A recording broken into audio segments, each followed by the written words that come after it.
In this video, I'm going to show you how to delete your Telegram account, and this works for iOS and Android, so you can follow along on either, and it's very easy to do. So let's get started.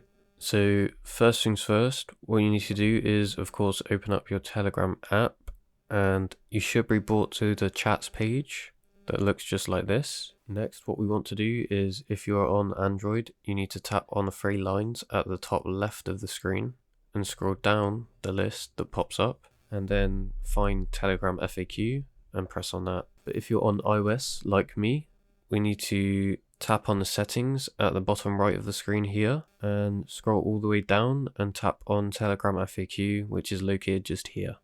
Now you will be here where it says general questions at the top of the page. So what we need to do next is scroll all the way to the top of this page, as it's actually only just put you halfway through the page.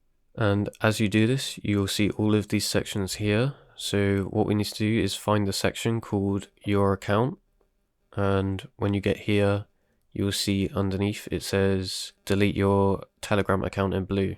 So just tap on that, and it will take you to this page of information that tells you what deleting your account does and how it affects your personal data.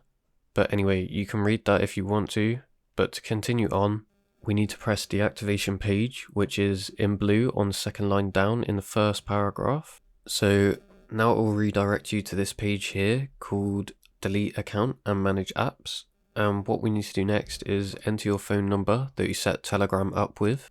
If you don't know it, you can find it in the Telegram app settings, and you have to add your international phone number. So I'm in the UK and the country code is +44 for me.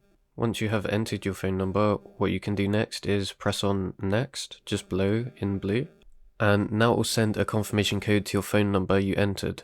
And once the code has come through, just enter it into the confirmation code box and tap on sign in. Now you are signed in, it says delete your account, and it will inform you of what happens when you delete your account. And you should note that you won't be able to sign back up using the same number for several days after you delete this account. But if you're sure you want to delete your account, then you can leave this while you are leaving box blank if you want to, and just tap on delete my account at the bottom in blue. Then another box will pop up just confirming that you want to delete your account, and if you want to, press yes, delete my account. And your account is now deleted. So if this video helped you out, don't forget to leave a like and subscribe to help get this video out to more people, and also help me on my journey to becoming the biggest digital tutorial channel on YouTube. And of course, don't forget to let me know in the comments if this is still working. I'll see you next time. Bye bye.